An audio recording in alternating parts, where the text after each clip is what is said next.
east side of the fence or the west side of the fence, the lenses of your mind are still telling you a story about the way the world is, about who you are, about what's possible for you, where the opportunities lie. Initial illusion that it's better on the other side, because everything that you hold to be true about yourself, the world, others, you take it with you to the west side of the fence.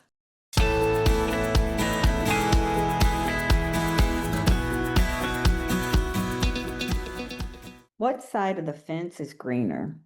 Thank you for coming to listen. This is a fun conversation on one of the classic tricks of your mind. Please click subscribe or share this information with a friend.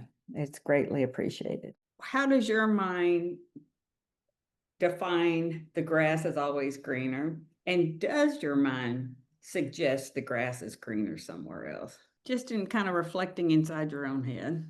Yeah, I have a comment about that. Great. Well, the way I look at it is you always want what you don't have or what you think you don't have. Like when you're saying the grass is greener on the other side. I mean, right there, just look at a farm. You say, oh, I want what that other person has. But then once you get what that other person has, it's like you're thinking, oh, what's next?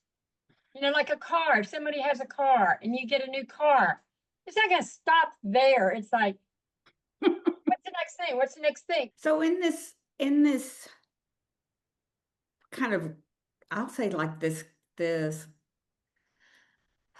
reality that our mind kind of paints a picture of, that somewhere is better than here, or that if I, to that point, if I had that, I could feel better, or if I guess bottom line, like right now it's not enough. Or maybe even, I don't know about your mind, but mine would say I wouldn't be enough, so for this moment. That somehow I'm not enough for this moment. I need something else to be enough in this moment. So that would be some of the ways that my mind would set it up. And so I wanted us to kind of look at, just to kind of imagine or visualize this green fence. I loved it when it came to me, like this green fence. And I want to even suggest that the green fence is painted the same color on both sides. The same exact perfect coat of paint is on both sides of this green fence. So can you visualize that? Can you see it? So now I think part of the game is, if you were, say the fence is running east and west, or north and south, or left and right, I don't care. Just imagine yourself on one side of that fence. Now, when you're standing on one side of that fence and you look around, you see a world, you see what you see. Yeah, there are elements in there, but you are seeing the world as it's being presented to you through your mind. Does that make sense? Just like what you're seeing? So if you're seeing the world through a particular lens of how the world works, um, how it operates, how people are, what's available to you on the east side of the fence, what's not available to you on the east side of the fence, how it feels on the east side of the fence. So imagine, you're standing there and you get this opportunity to get on the west side of the fence. All right. So now I want you to imagine yourself standing on the other side of that fence. Now, on this side of the fence, you're facing west instead of facing east. But the world you see, does it look any different? The way you think life works, does it look like it works any different? The nature of people, do they look like they operate any differently? Does it look like there's more opportunity on the west side of the fence than the east side of the fence? So, just share, if you can, anything that looks different from one side of the fence to the other.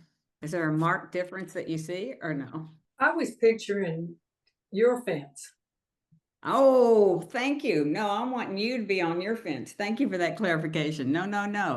I want you to be standing on your side of the fence. I mean, on your side, your green fence, either it's on the east, and now you're standing on the west side of your green fence. Does the world look any different or operate any different from your perspective? At this part of the discussion, I really wanted to point to that if you're on the east side of the fence or the west side of the fence, the lenses of your mind are still telling you a story about the way the world is, about who you are, about what's possible for you, where the opportunities lie.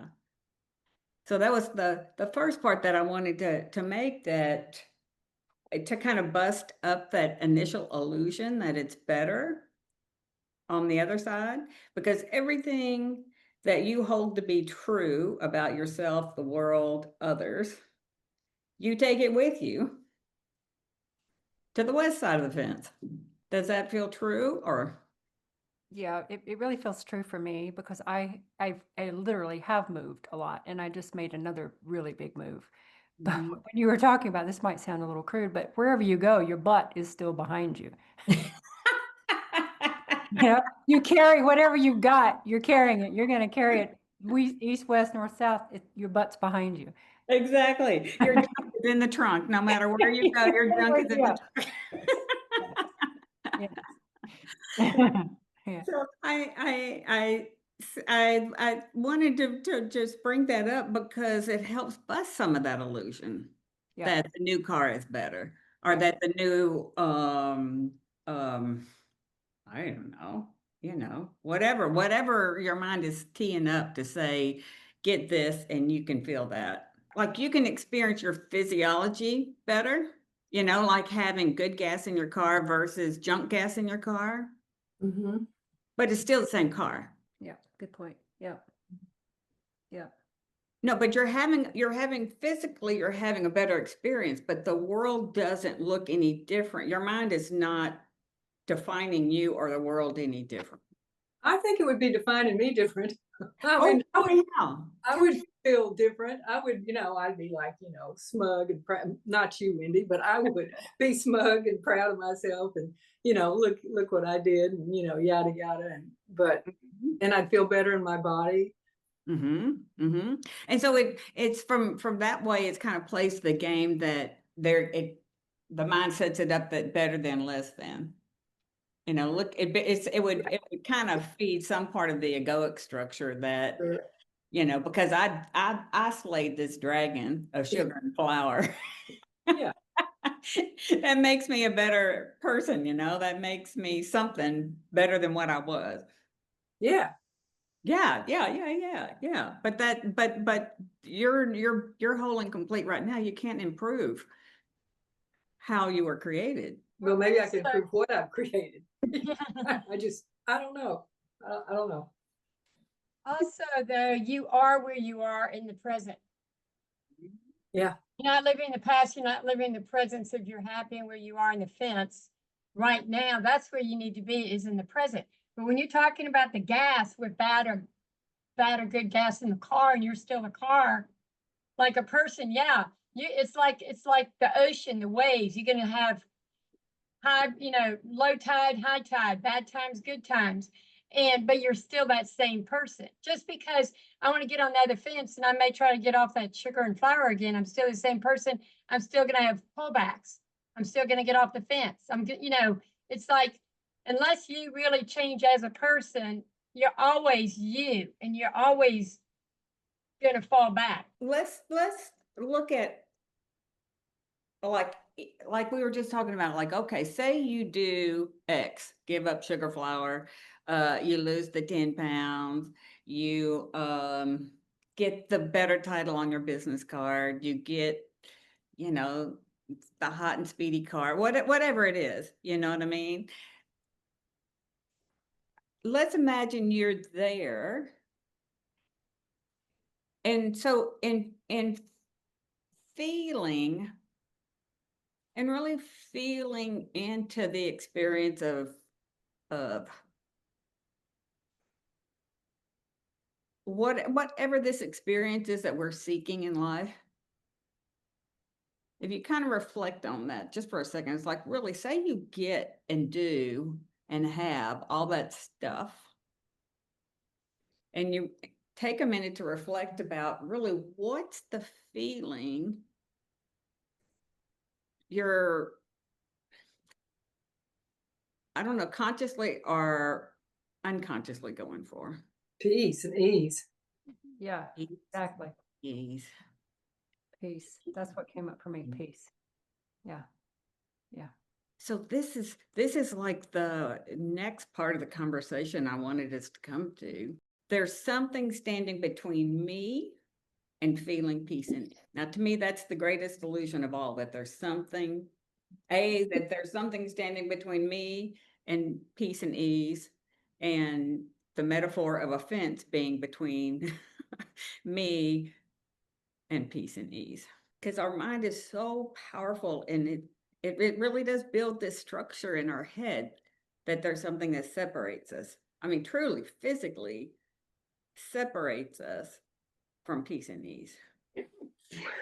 You know, when I kind of saw that, oh my God, I really felt like there were structures to overcome, whether it's a roadblock, you know, there's something between me and peace and ease in the world of form, you know, kind of in the structure of life. Yeah, yeah. This is what's in between. Yeah. And just kind of just reflecting inside your own world. If you just kind of reflect on that for a second, and in your own visualization of your own imagination, if you really could redesign the world you see with the great with the great creator up here, you know what I mean? The power of this thinking thing. It's like if you were to visualize that there's nothing between you and peace and ease, how would your mind, what image comes to mind for you? If one does. I love the idea of visualizing one, because it seems like the block seems real. We might as well visualize. It's not there. When I thought, when I settled into the idea of peace and ease, what occurs to me is that what I eat and how I eat it, and I can't quite get that feeling back right this second, but it was just it was just fun. So I think that example about the mind set it up that in a way that eating From right. Yeah. I think noticing that the way the mind constructed the block was that you had to eat better, it was some sort of conditional Mhm. that you needed to conquer to be able to feel peace and ease. But what if that's not true? You know, when it came to me, I was like, oh my God, I really felt like there were those, you know, those concrete highway dividers that those, you know, the big trucks go and put those big old concrete things. It just felt like there were so many things so many of those concrete dividers between me and X, you know, whatever X would be for the day.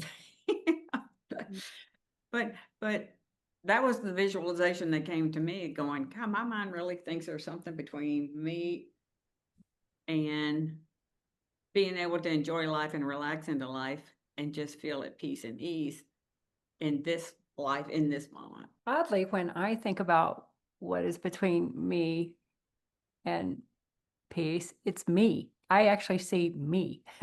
And I think because I've done enough sitting meditation in the past, although I've not done that recently, that I could actually see me outside of me, so that I've created it. There's nothing in my way except me. And that is great, but also exhausting. You're like, okay. So that's my struggle, is I get in my way. My thinking mind gets in the way. Exactly. To me, that's the only thing that gets in our way, you know, from anything, because it's so convincing. Yes. Oh, grab onto that so fast. And it just takes me 100 miles an hour, and next thing I know, it's going for hours. Oh my gosh. And it's so instantaneous because it happens, then you feel it. Of course, your state of feeling always follows where your head's Yeah, leading, but it can happen so fast. It's yeah. got to be true because it feels so real and It feels so real. Yeah. yes, yes, And you yes, stop and you go, wait a minute, I'm just standing right here thinking this craziness. totally. Well, there's nothing going on. In perfectly peaceful, quiet place I'm living or working or even driving. Like there's nothing going on, but oh shit, I thought all of those. Those were all thinking thoughts. Yes. Yes. It's like all of a sudden we jump in the reality of all these thoughts that come in. I mean, we just, before we know it, we are in it as if it's real. As if it's real. I like that idea, like, like in some of those guided meditations or whatever, and the one that always came to me, like, it's like, yeah, if you closed your eyes and really imagined you were holding a puppy and smelling puppy belly, you know what I mean? If you just, Yes. your body is flooded with that feeling. Yes. That's really good analogy. Yes. And I mean, it feels so good you don't want to leave it because Right. you know what I mean? It's just if you're a puppy person, you know what I mean? If you're a kitty person, put a kitty person. Right. Yeah. But you're flooded with that feeling and it's like, where's the puppy? Where's the puppy? It's like how we use first of all, you get to see, to me, one of the most creative powers in the universe at work. Yeah. Yeah. Yeah. you know, going from zero to puppy belly. You know what I mean? So you get that chance to really see just how fast and quick and, the way it floods the senses. And, I think that's one of the ways that we really can start to see, how do I want to use this incredible superpower? That's great. Yeah. Because it will go wherever we send it. It will go wherever we send it. So if we're looking that it's a scary world or that's not available to me, it's like, well, it's going to go right there. Right. It's where, so when we really get a chance to start to see, how do I want to use this incredible creative power that does create worlds? It creates wars. Why wouldn't it create worlds? You know what I mean? Right. It's to me, it's the the s- the super gift we were given by whatever created us. We get this superpower of creative energy that happens just right here, and we can wake up to, how do I want to use it? How do I want to use it? And I think in just giving yourself a chance to see that creative energy or intelligence, whatever it is completely void of content until I put content into it. It's completely void of content. When your mind is quiet, or vacation mind, like I like to call it, vacation mind, when your mind is quiet, to me, that's the starting point. That's how we came into the planet. And that same kind of clean, content-free creative energy. We are that. And but that if you feel that when there's no real content at a starting point, you're naturally at peace and ease, or vacation mind, or whatever you want to point to it. And the longer we live, the longer we have opportunities to gather content.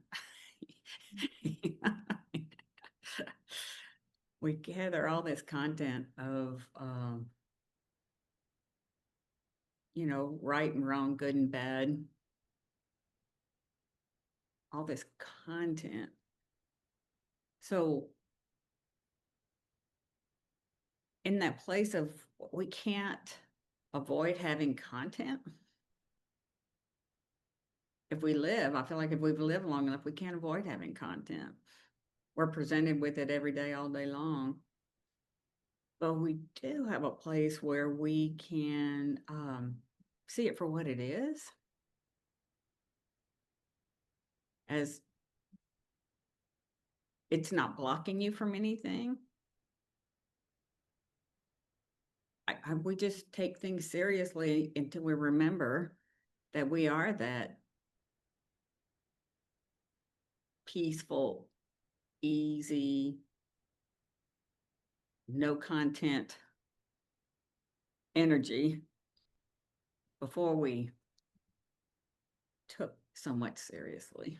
Anything come to mind for anybody? The thing that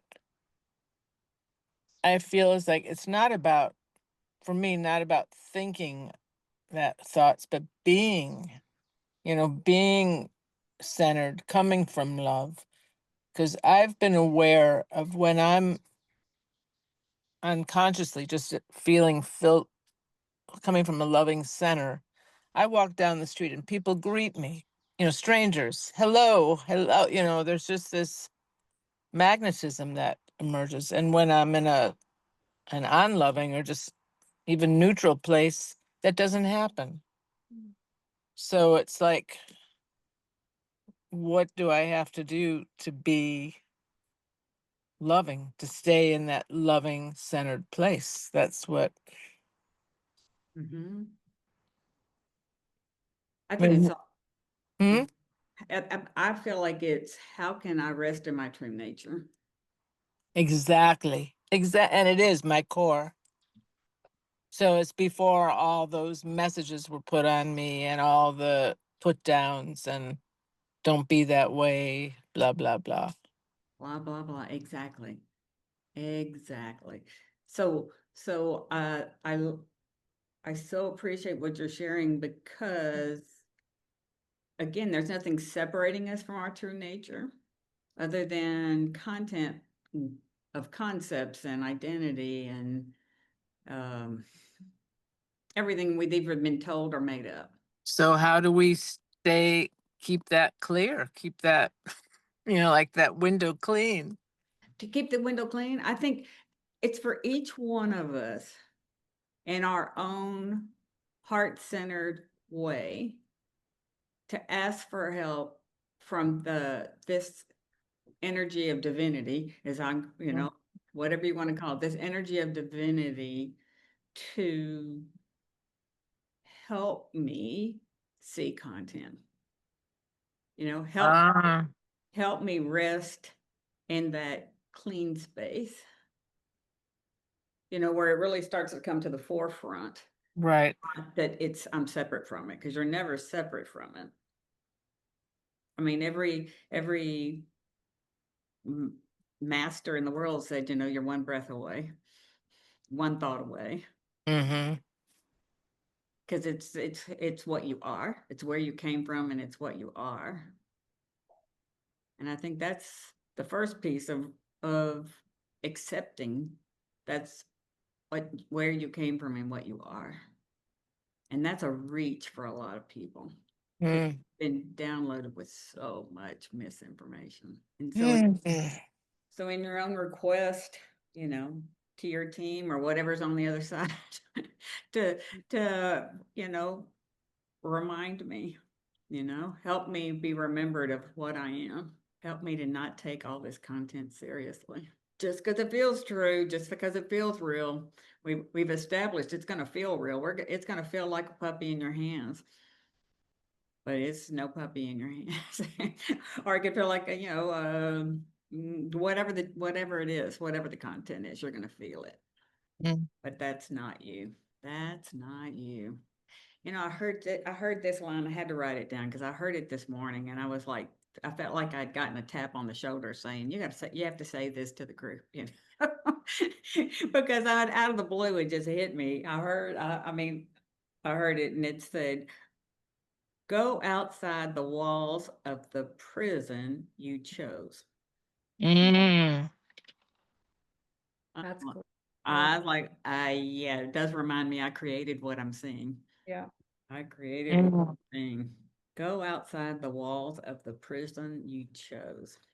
Or if you got to think about it, what you were handed, you know what I mean? Handed down from ancestors and culture and you know, it's not a blame or shame thing. It's just a waking up thing to how much content we got downloaded with that we're not even conscious Mhm. of, you know, whether But that's such a good reminder, Cherie, of just even to think of people who've been incarcerated and have been able to stay centered, and they step out of the prison that they're in, even though they're in prison, literally.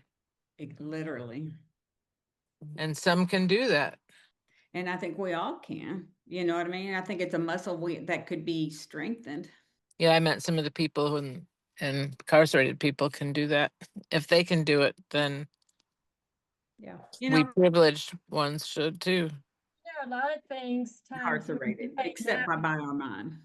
you know, And I with mean, the, that's the difference to really see is like, where am I incarcerated Hmm. in an identity, in some sideways comment somebody made to us at 8 years old, you know? I mean, eh, just by, I was, if, you know, in my own mind, I think about, wait a minute, I was a problem for them. I wasn't a problem, but I was a problem for them. well, you know, you all brought up something when you're talking about in prison and they've been able to find peace within the prison. But yet we're out of prison. We shouldn't have any excuses to not be where we want to be. We're in our, like you said, we're in our own prison outside. And sometimes people have to drop rock bottom financially, whatever, accident, whatever, to realize how good they really had it. That, and then also when things are when you're on that other side of the fence and you've checked off everything that the mind set up that you needed to feel peace and ease, and you check it off and you're still not there, and then you go, what the heck? I followed the recipe. Why aren't I feeling that? Because it was never in those things to begin with. Then you really start to Hmm. see that the jailer with the key is me. Hmm. And we get this chance. I think we get this great chance to start waking up. You know, it seems to be Hmm. the seems to be that the energies of wherever and all that woo-woo stuff seems to be supporting us in waking up. Yeah, it all, what you just said about checking off on the other side of the fence, that all goes back to people are not content with where they are, what they have. They always want what's next, what's the best thing, what's the next best thing, what's the next, you know, that's what it's all about. You can't be, you have to be content with yourself inside yourself. But Yeah. it's so innocent. I still want to put in there that it's so innocent because we were sold that Hmm.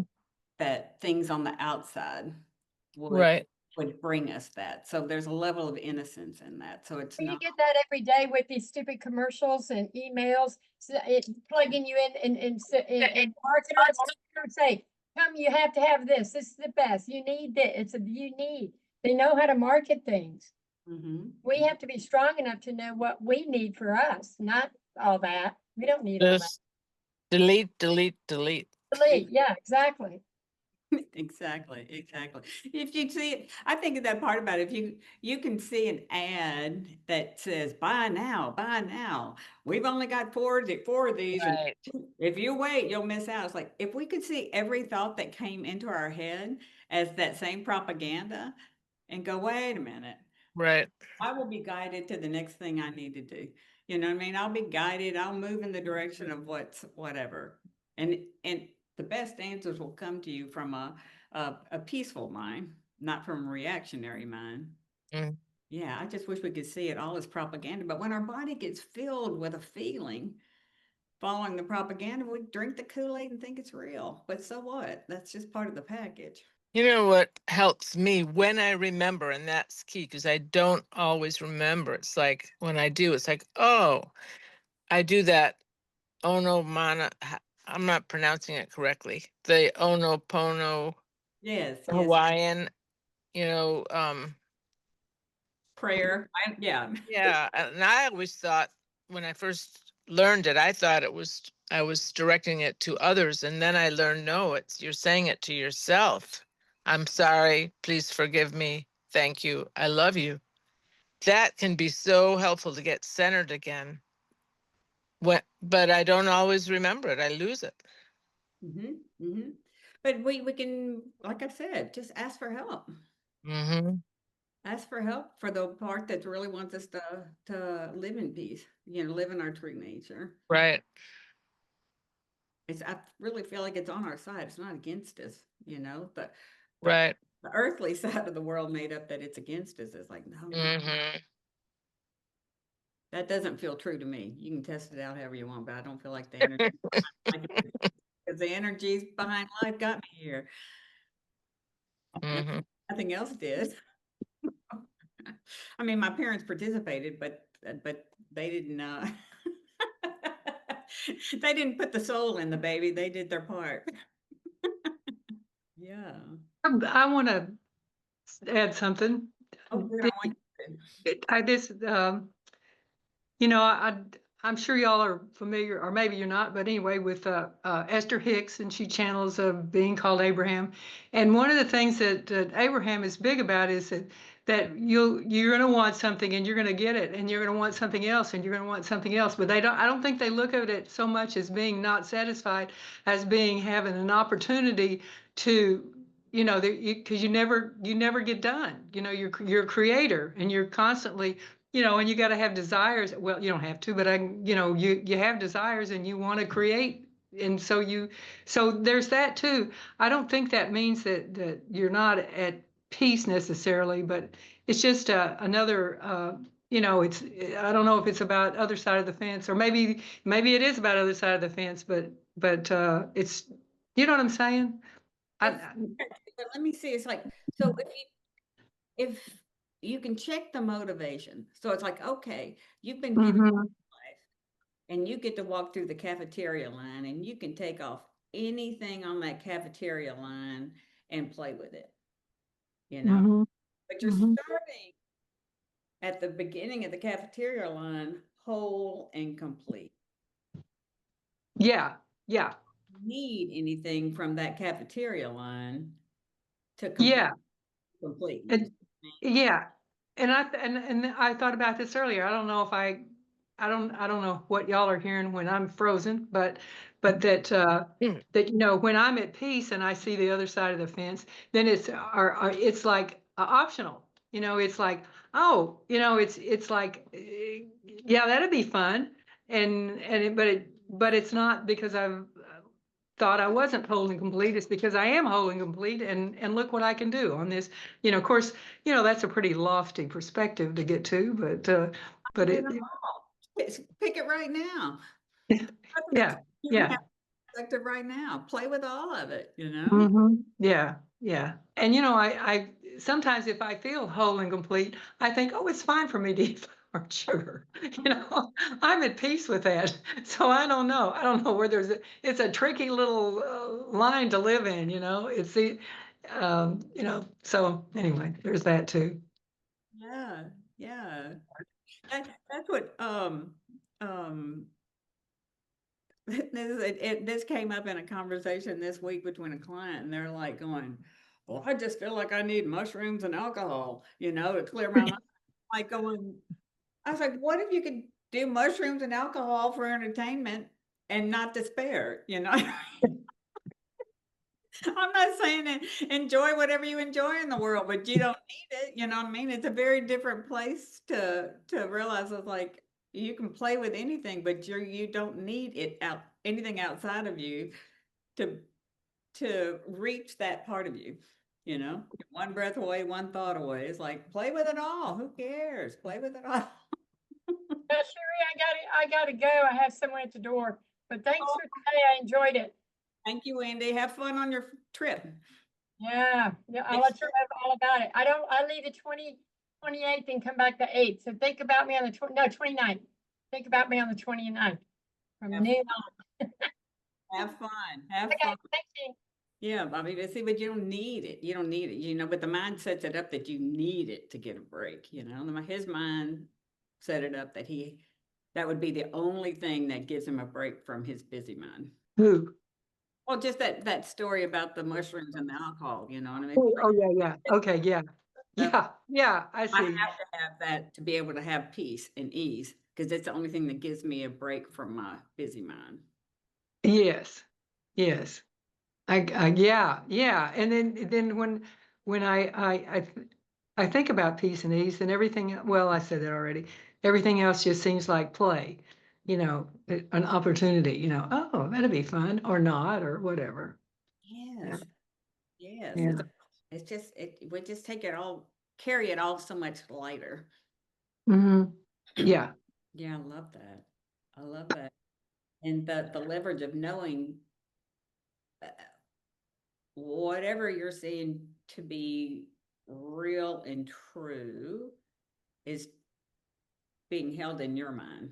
Could be good news, could be bad news. But it's being held in your mind. Yeah. Okay. And if it's not being held in my mind, So where is it then, you know? What's the problem? yeah, don't make it a problem. Don't make it a problem. Yeah.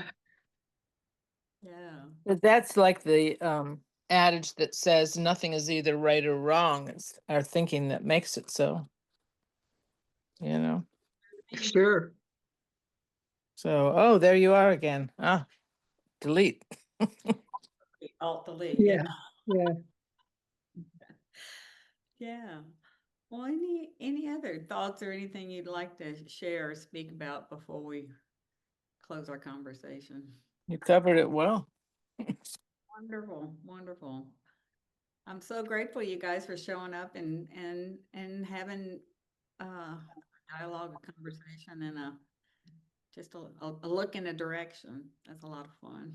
So what side of the fence is greener? Some of the points that we looked at about either side, you will see life through the same lens of how you see the world. Doesn't matter what side of the fence you're on. And also that we tend to believe that there's a fence or something that blocks us from the experience we want from life. And also the part about really stepping outside the walls of the prison we chose, we created, and starting to see that it's really held by your mind, held by my mind. So thank you for listening again. If you would please hit subscribe or share this with a friend, it would greatly be appreciated. And I look forward to sharing a conversation with you in the future.